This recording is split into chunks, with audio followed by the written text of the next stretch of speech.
보면 이더리움이 진정한 블록체인의 철학과 세상을 아직도 이더리움 가격은 저는 저평가돼요. 기본은 왜냐면 그게 저는 근데 이제 디지털 자산 시장을 기술적으로는 사실 아직도 가야 할 길이 굉장히 멀다고 보고 있고 현재까지는 사람들이 가장 관심을 가질 만한 것은 역시나 자산으로서의 그런 가치니까 그 부분에 좀 중점을 둬서 얘기를 하고 있거든요. 당연히 자산으로 관심을 가져야죠. 근데 자산으로서 가치가 있으려면 뭐가 결정하죠? 시장에서 받아들여야 되잖아요. 시장에서 받아들이라는 얘기는 쓰임새도 있고 고객도 편리하고 자산으로서 가치를 내가 인정하려면 이게 필요해야 되고 그 필요성이 활용성까지 가야 되고 그게 지속 가능해야 되고 이 세 가지 조건이 없으면 그건 자산이 아니에요. 유행이지. 그러니까 사람들이 착각하시는 게 비트코인이나 이더리움이나 다른 암호화폐에 대한 가격 변동성을 봐요. 근데 그 변동성이 일어나는 원인에 대해서 파헤쳐야 돼요. 비트코인은 지속 가능할까? 우리나라 2017년도에 비트코인이 막 폭등하고 폭락할 때 대부분의 전문가들 중에 상당히 많은 사람들은 비트코인은 내재적 가치가 없다, 실제적 가치가 없다, 뭐 심지어는 법정화폐가 될 수 없다는 얘기를 많이 했잖아요. 비트코인의 목적은 법정화폐가 아니거든요. 더군다나 내재적 가치가 없다? 그거는 비트코인을 모르면서 하시는 얘기죠. 내재적 가치가 왜 없어요? 채굴 비용이라는 게 있는데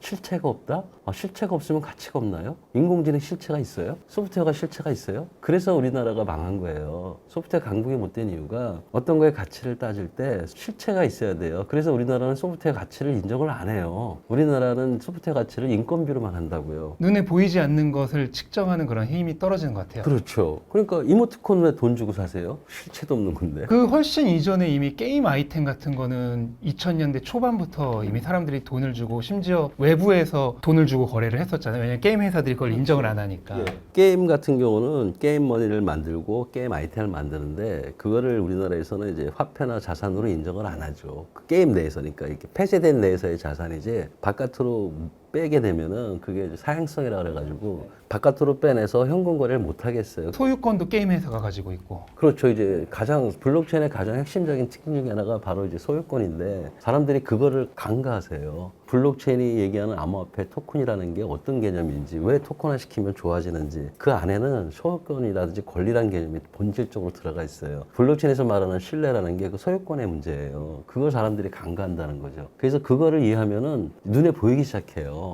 앞으로 블록체인 상으로 당연히 가야 되겠네. 근데 옛날에 인터넷 상으로 오잖아요. 그때 수많은 IT 기업들이 있었잖아요. 그 IT 기업들 중에서 기술력도 좋고 시장성도 있는 것들도 있었어요. 그래도 망하잖아요. 왜 망하느냐? 지속 가능성과 사회 흐름을 놓치는 거예요. 가장 대표적인 게 모토로라. 모토로라가 사실은 전 세계 전화기 1등이었어요. 한순간 망했죠. 왜? 스마트폰을 놓쳤으니까. 스마트폰을 나왔을 때 그 스마트폰의 의미를 빨리 인지를 하고 계속 갔어야 되는데 그것도 안 했잖아요. 그래서 모토로라가 한순간에 망했어요. 그 세계 최대 회사가. 이제 그런 일이 이제 블록체인 혁명에서도 일어나는 거죠. 그걸 막아야 된다는 거예요, 저희 나라는. 그리고 인터넷 세상에서 새로운 산업들이 많이 나왔잖아요. 게임 산업 나왔죠. 예. 우리 어릴 때 게임 없었나요? 화투 있었고, 카드 있었고, 딱지 있었잖아요. 그게 인터넷 버전의 게임이잖아요. 근데 인터넷이기 때문에 기존에는 감히 생산할 수 없었던 새로운 게임이 나오잖아요. 그래서 게임 사업이 엄청난 세상이 됐잖아요. 마찬가지예요. 지금 현재 IT 세상에서는 이게 무슨 사업이 될까라고 생각하는 것들이 블록체인에서는 엄청난 사업으로 클 수가 있다는 거예요. 이제 그런 걸 빨리 볼 수 있는 눈이 있어야 돈을 버는 거지. 그렇지 않고 그냥 비트코인이 오르네 내리네, 뭐 이더리움 이런 거 가지고 투자하면은 거의 다 망하죠. 왜 망하느냐? 모르면서 하니까. 투자자들한테 말씀해 주는 것 중에 하나가 뭐냐면 주식 투자하고 똑같이 생각해라. 주식 투자할 때 기냥하세요? 공부하잖아요. 이 회사의 성장 가치가 뭔지, 수익 모델이 뭔지, 재무제표 보고 하잖아요. 마찬가지로 암호화폐도 그런 걸 봐야죠. 그러면은 그렇게 크게 실수하진 않아요. 근데 뭔가 조금 개념이 조금 아직 정립이 안 된 상태인 것 같아요. 근데 아까 소유권 이제 말씀하셨는데 많은 사람들이 이제 암호화폐나 블록체인에 대해서 공부를 조금 덜 돼 있는 사람들이 생각하기에 이미 스마트폰으로 폰뱅킹, 모바일 뱅킹이 되고 은행을 통해서 다 되는데 굳이 암호화폐를 사용할 이유가 무엇이 있느냐, 굳이 블록체인이 왜 필요 있느냐 그런 얘기들을 이제 많이 하시잖아요. 본질에 대해서 좀 오해하시는 거죠. 은행을 얘기하셨는데 내가 은행에 돈을 맡기는 이유가 뭐예요? 투자잖아요. 이자 받는 거잖아요. 예대 마진 때문에. 근데 은행에서 저는 문제가 작잖아요. 첫 번째 제가 말씀드린 건 왜 꼭 은행에 맡겨야 되죠? 제 돈을? 왜 현금 보관해주는 서비스를 만들어서 그 현금 보관 서비스는 조금 돈을 더 줄래? 라고 하면은 그쪽에 맡기는 게 맞잖아요. 근데 현금 보관 서비스라는 거는 이제 신뢰도 문제가 떨어지죠. 예. 결국 이제 신뢰도 문제가 생기죠. 그래서 1금융권이 있고 2금융권이 있고 이제 3금융까지 대부까지 넘어가잖아요. 상호주 측에 맡기면 이자는 세잖아요. 근데 혹시 모르니까 이제 고생하잖아요. 그렇게 터진 게 이제 금융사태가 터지는 거죠. 국가에서 그렇다고 이제 제2금융권을 안 키울 수는 없잖아요. 그게 목적이 다르거든요, 시장이. 이민권을 키우려다 보니까 사람들의 신뢰가 문제가 생기니까 그래서 이제 뭐가 나옵니까? 뭐 원금 보장이라는 정책이 나오잖아요. 그러니까 정책과 법하고 다 연계되는. 그래서 원래는 5천만 원이었는데 이제 이번에 아마 1억으로 올려준다고. 그래서 1억까지는 그 은행이 망해도 국가에서 보존해주겠다는 거잖아요. 그럼 그거를 현금 보관 서비스로 하면은 괜찮잖아요. 이자를 더 주는. 이런 어떤 생태계에 대한 혁신할 수 있는 거를 해줄 수 있는 정책법 제도가 뒷받침된다면 훨씬 더 많은 거죠. 제가 말씀드린 건 뭐냐면은 블록체인하고 은행하고 차이점은 은행은 돈이 어디 있어요? 실질적으로는 없죠. 전산상으로만 있죠. 그렇죠. 데이터잖아요. 그리고 은행에 있어요. 은행이 보관하는 거죠. 뭐 자기들이 뭐 금을 보관하는 은행을 보관하든. 디지털 자산은 보관을 누가 해요?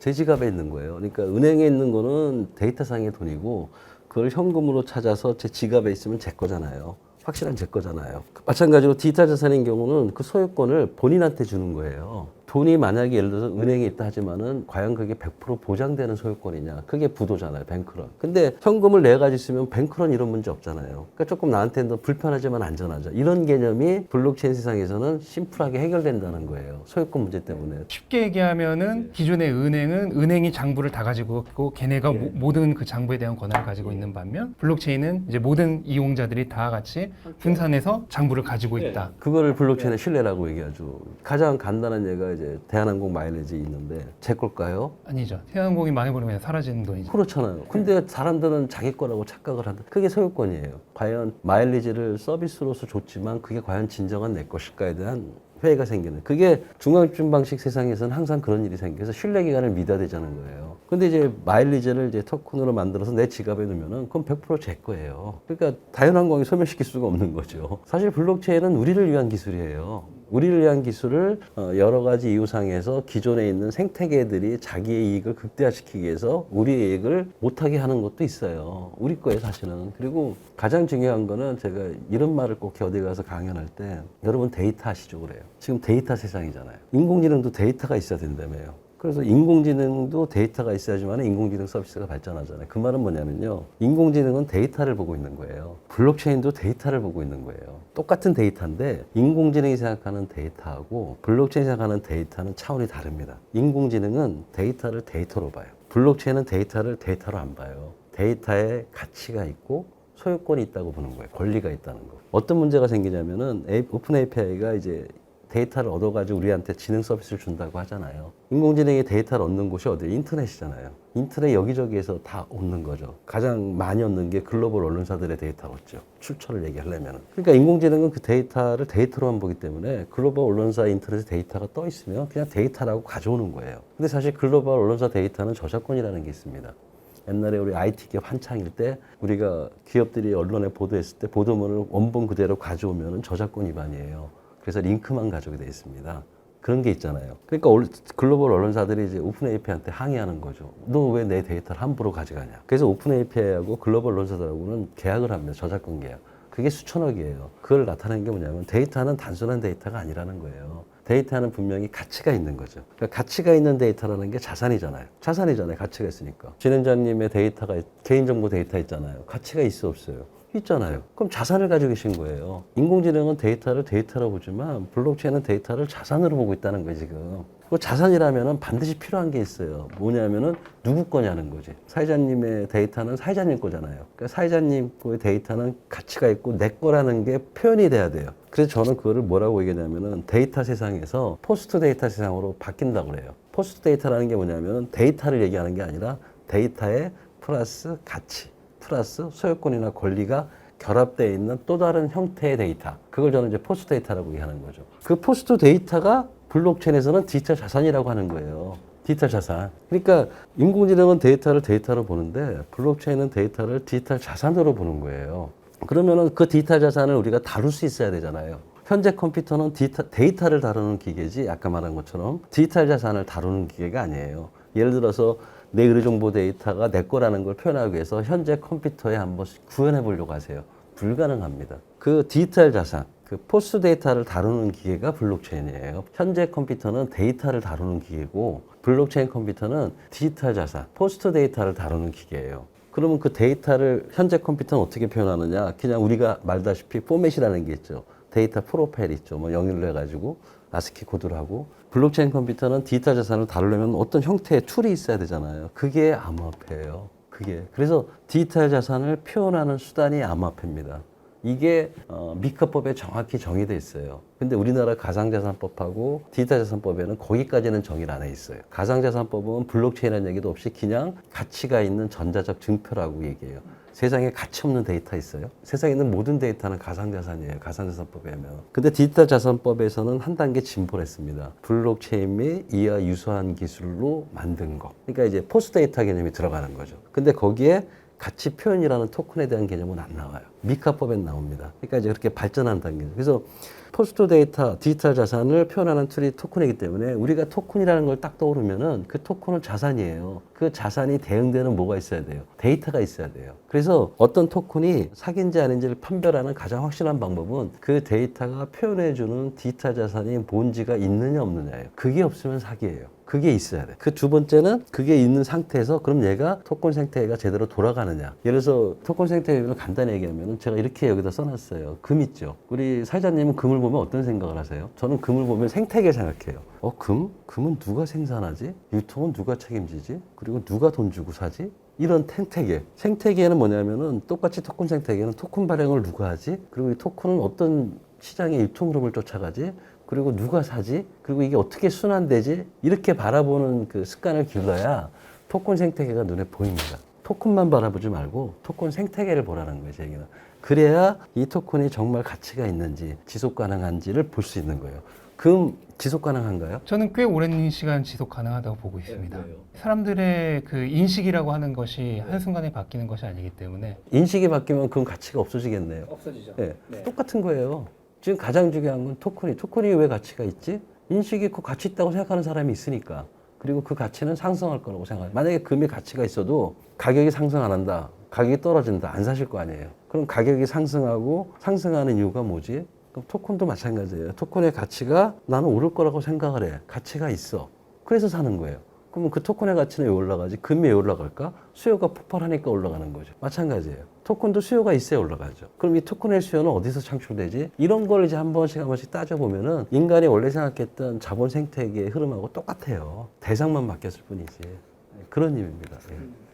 제가 이제 지난 사이클에서 실제로 굉장히 많은 코인들에 투자를 했었는데 지금까지 뭐 의미 있게 살아남아 있는 생태계는 몇 개가 되지 않아요.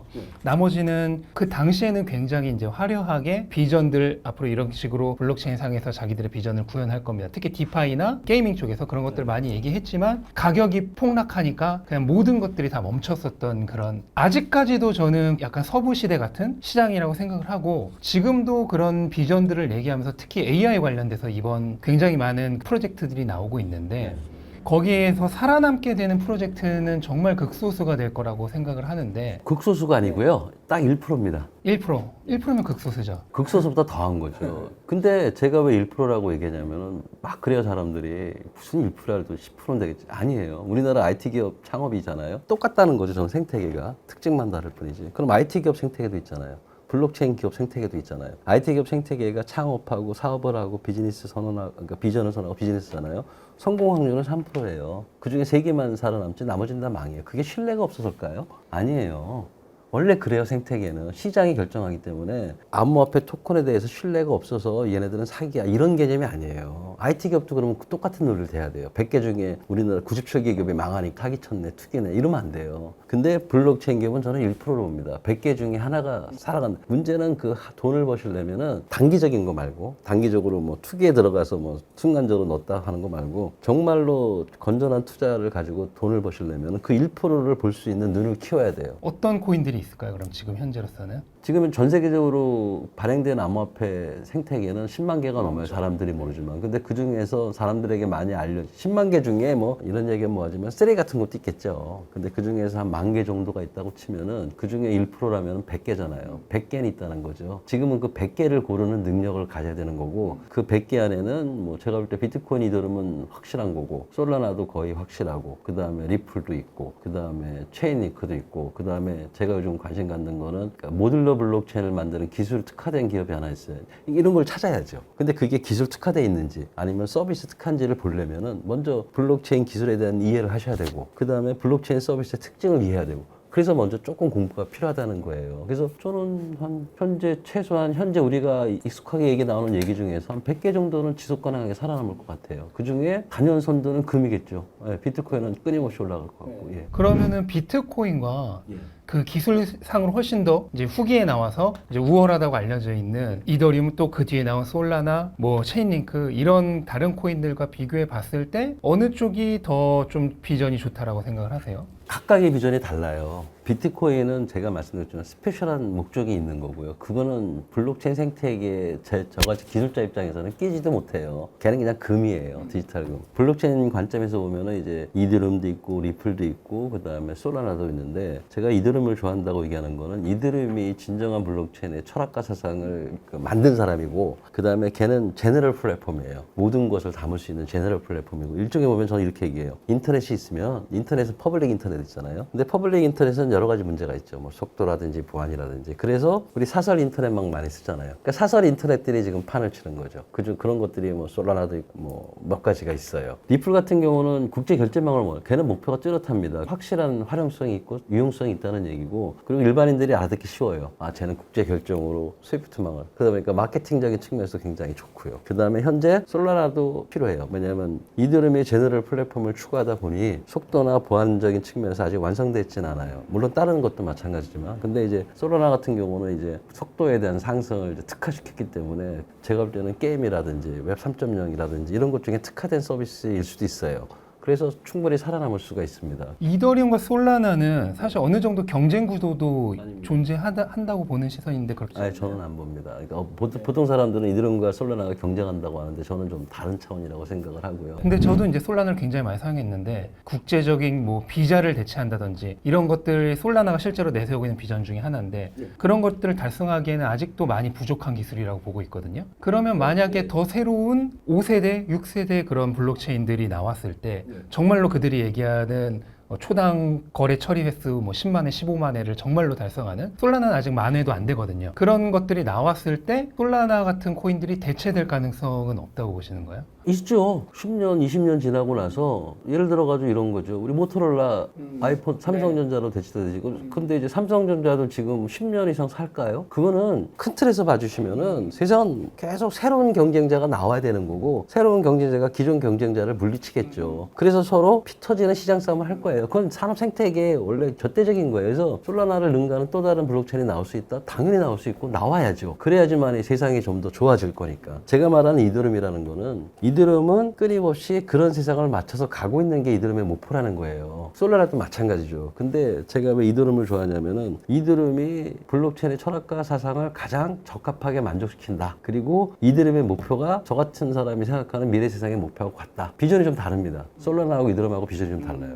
그러니까 이더리움은 전 지구적 컴퓨터를 원하는 거예요. 단일 컴퓨터를 원하는 거고, 솔라나는 서비스에 치중된 컴퓨터를 원하는 거예요. 그러니까 좀 다르죠. 컴퓨터에도 종류가 많잖아요. 컴퓨터 하면 우리 그거 있잖아요. PC 있고 서버 있고, 마이크로 프로세서도 컴퓨터잖아요. 그리고 PC에도 어떤 OS 쓰느냐가 틀리잖아요. 다 목적에 따라 틀리잖아요. 그럼 세상은 이렇게 됐죠. 과연 이 모든 세상을 하나의 컴퓨터가 차지할 거냐? 그럴 것 같진 않다는 거죠. 맥과 윈도우가 또 그렇죠. 그리고 컴퓨터를 만드는 기술에도 CPU 있고 GPU 있고 뭐 GUI 이런 거 있잖아요. 그런 세부적인 기술이 생겼죠. 그래서 세상은 아마 여러 가지 시장에 특화된 블록체인 컴퓨터들이 난립할 거예요. 그 중에 살아남는 거는 제가 볼 때 한 시장이 한두 개 정도? 근데 그게 뭐가 될지는 아직은 결정난 건 없어요. 하지만 솔라나나 뭐 리플 같은 거는 충분히 살아남을 수 있다. 리플도 리플을 대응해서 또 다른 어나더 리플이 나올 수도 있잖아요. 그거 모르는 거죠, 그거는. 네. 단지 하나는 분명한 건 뭐다? 이거 하나는 분명히 말씀드릴 수 있다는 거죠. 현재 인터넷 생태계는 블록체인 생태계로 바뀐다. 이거는 분명히 말씀드릴 수 있다는 거죠.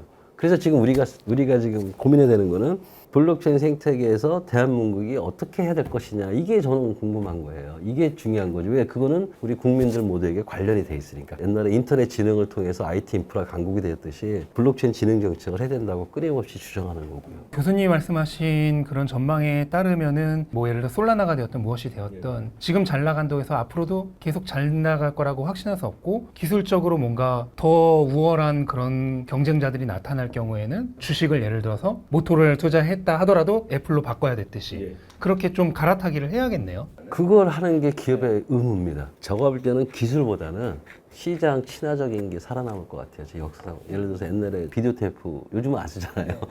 근데 비디오 테이프 할 때 알파, 베타 있었잖아요. 조그만 거. 그게 기술은 좋았죠. 근데 베타가 표준화부터 시작해가지고 시장 친화적인 걸 썼기 때문에 베타가 살아남았죠. 제가 볼 때는 기술은 물론 중요합니다. 기본 기술이 없으면 그거는 사상 누각이니까. 하지만 가장 살아남는 기업은 고객이 원하는 거, 시장 친화적인 거, 서비스 위주의 회사. 그래서 시장을 이끌어가는 기업이 살아남지 기술이 좋다고 살아남는 기술로 보면 이드럼이 제가 볼 땐 제일 좋아요. 근데 이드럼이 아직은 전 세계를 좌지우지하진 않잖아요. 지금 이제 조금 사람들이 이드럼에 대한 평가를 다시 하시는 것 같더라고요. 그래서 좀 올라가고 있는데 저희는 인터넷 세상을 봤잖아요. 그래서 대우그룹도 망했잖아요. 제가 볼 때는 아마 현재 전 세계에서 흐르는 법, 정책, 제도 뭐 이런 제도와 규제 명확화 이런 거로 봤을 때는 10년 안에는 결정이 나요. 일단 1차 결정이.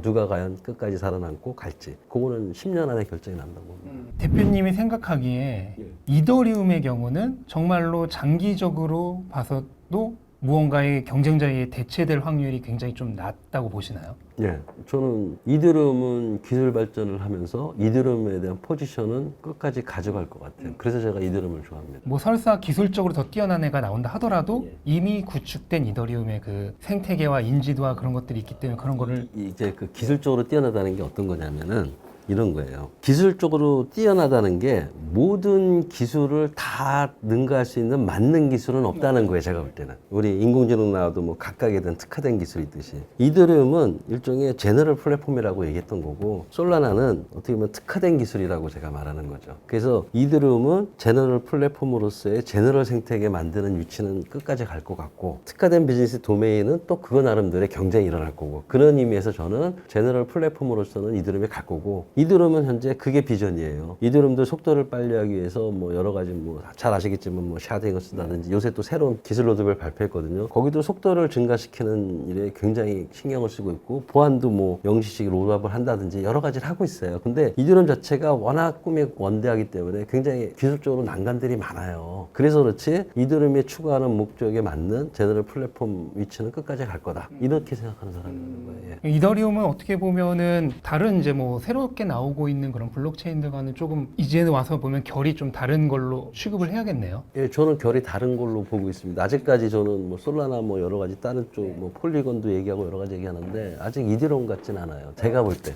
제가 이제 순수하게 기술자로 봤을 때는 제가 볼 때 그렇다는 얘기. 그렇다고 폴리곤이나 솔리곤이 나쁘다는 게 아니라 거기는 거기 나름대로의 장점이 있잖아요. 예, 근데 저는 이제 순수하게 학자적인 관점에서 블록체인 기술 하나만 봤을 때는 아직까지는 이드럼의 철학과 사상을 갖는 그러한 메인넷은 아직은 없다. 그럼 교수님은 지금 이더리움에 투자도 하고 계신가요? 저는 제게 있는데 저는 이드럼하고 경쟁하기 위해서 제가 만든 플랫폼이 있어요. 이드럼하고 똑같은데 아직 제가 그 홍보 마케팅을 잘 안 해서 그런데 저는 이드럼을 쫓아가는 사람입니다. 그래서 끊임없이 이드럼을 보고 있고 이드럼을 능가하기 위해서 고생하고 있습니다. 이더리움을 벤치마킹해서 결과적으로는 더 능가하겠다. 원래 목표는 전 세계적으로 이드럼을 능가하기에는 저는 좀 힘이 없고 자본이 엄청나게 들 테니까. 근데 이제 국내에 코리아 이드럼 그 다음에 좀 더 가면 이제 아시아 이드럼 정도를 하려고 지금 하고 있습니다. 예. 그리고 지금 돌아가고 있어요. 예, 예. 이더리움 가격이 요즘 좀 많이 올라오면서 사람들이 조금 좋게 보고 있긴 한데 이더리움 가격 전망에 대해서는 어떻게 생각하세요? 저는 지금도 저평가됐다고 생각하는 사람이에요. 실질적으로 블록체인 메인넷이 있으면 뎁이라는 생태계가 있잖아요. 그 뎁 생태계 상당 부분은 반드시 이드럼을 해요. 기본적으로. 그래서 뎁 생태계가 가장 많은 점유율을 차지하는 게 이드럼입니다. 뭐 솔라나 이런 뭐 폴리곤 얘기해서 속도가 빨라가지고 몇 배 돼서 게임 쪽에서 뭐 이런 데 쓰겠지만 일반적인 생태계에서는 아직까지 이드럼에 대한 뎁 생태계가 제일 많고요. 그리고 이드럼은 지속적으로 그런 거를 유지하려고 노력하기 때문에 저는 이드럼이 한때 500 갔다가 2, 300으로 계속 낮아 있길래 야 이거 완전 저평가돼 있는 건데 이거. 근데 그럴 이유가 있어요. 워낙 어렵기 때문에 기술적인 난이도가 굉장히 높습니다. 그래서 어려운 거고요. 그 다음에 한때 이제 재단 간의 갈등이 좀 있었죠. 제가 볼 때 핵심은 비전과 목표예요. 거기에 이제 부탈린이 창시자로서 끝까지 그 자기의 철학과 사장을 지켰다는 거. 저는 걸 굉장히 높게 보고 갈등 문제 해소되고 그 다음에 부탈린 창시자분도 느꼈었을 거예요. 기술적으로만 뛰어나면 되는 게 아니라 이제 시장 친화적인 거 그래가지고 심플라이제이션도 하고 여러 가지 좀 좋은 기술적인 로드맵을 지금 만들어놨기 때문에 네. 이건 제 생각입니다. 아직도 이대로운 가격은 저는 저평가돼 있다. 이렇게 보고 현재 있습니다. 가격에서도 500도 전평가돼 있다. 예, 저는 기본은 1000 넘어야 돼요. 천 넘어야 돼요. 왜냐면 그게 네. 비트코인 가격은 뭐 1억이 넘는데 왜 거긴 1000분이 안 되냐는데 이건 이제 시총의 문제죠. 그렇죠. 예. 시가총액이 예, 저는 2배 이상 가야 된다고. 2018년도 비트코인이 한창 8천까지 갔다 300만 원까지 떨어졌을 때 그 다음에 올라가는 가격 예측할 때 제가 그랬어요. 비트코인 1억은 기본으로 간다. 그게 아마 한 3년 전 됐을 겁니다. 4년?